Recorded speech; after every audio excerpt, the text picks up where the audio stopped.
क्या आप 2025 में एसी का काम सीखने की सोच रहे हैं और डिमोटिवेट हो रहे हैं क्योंकि आप वीडियोस देखते हैं कि बहुत टफ है, बहुत मुश्किल है? तो दोस्तों ऐसा कुछ भी नहीं है। हर एक काम टफ होता है, हर एक काम मुश्किल होता है। आप किसी भी लाइन में चले जाओ, एक बार जाकर आपको ये रियलाइज़ होता है कि इस काम में ग्रोथ नहीं है, मेरा कुछ करियर नहीं है। तो दोस्तों मैं आपको ये कहूँगी कि एसी का काम बहुत ही अच्छा है, बहुत ही ऐसा है कि आप बहुत कम पढ़ाई करने पर भी इसको कर सकते हैं। और अगर ये काम ऐसा है कि आप इसे कहीं बहुत तरीक़ों से कर सकते हैं। आप इसे फील्ड में कर सकते हैं, आप इसे अपनी शॉप खोल सकते हैं, है ना? आप इसे विदेश जो बाहर की कंट्री है उसमें इस काम की बहुत ज़्यादा डिमांड है, तो वहाँ भी जाकर कर सकते हैं।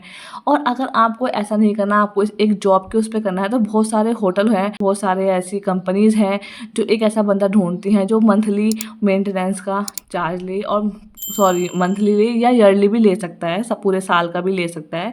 तो पूरे साल के भी मेंटेनेंस चार्ज दिए जाते हैं टेक्नीशियन को। तो आप वहाँ भी पर मंथ के हिसाब से अपनी सैलरी वहाँ पे सैलरी फिक्स करके वहाँ पे भी काम कर सकते हैं। ये काम सीखने के बाद ना किसी पर डिपेंड नहीं होना पड़ता है।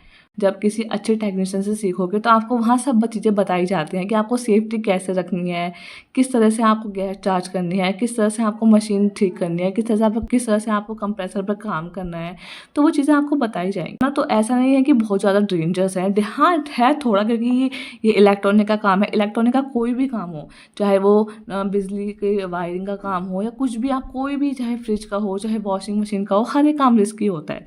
लेकिन दोस्तों इस काम में बहुत अच्छी ग्रोथ है। अगर आप 2025 में सीखने की प्लानिंग कर रहे हैं तो मेरे हिसाब से इसमें कोई बुराई नहीं है।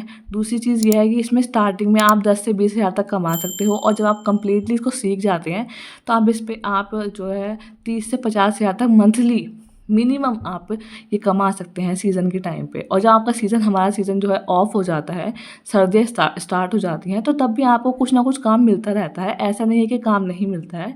या जैसे कि बहुत बड़े बड़े होटल्स बनते हैं, बड़े बड़े घर बनते हैं, तो वहाँ पे जो एसी की वायरिंग होती है उनका काम भी मिल जाता है।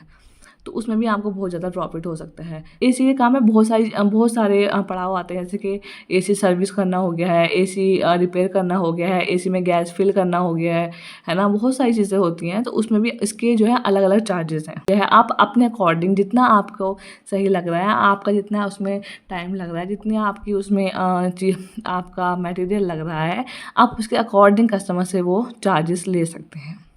तो दोस्तों अगर आप 2025 में ये काम सीखने की प्लानिंग कर रहे हैं तो मेरे हिसाब से कोई बुराई नहीं है। इस काम से आदमी डिपेंड नहीं होता है, और वो इतना इंडिपेंडेंट हो जाता है कि दूसरी बात तो मेंटली प्रेशर हट जाता है। दूसरी चीज़ ये है कि आप स्किल्ड हो जाते हैं, आपको कोई काम आ जाता है। तो दोस्तों अगर आपको वीडियो अच्छी लगी हो तो प्लीज़ हमारे चैनल को सब्सक्राइब करें, हमारी वीडियो को लाइक ज़रूर करें।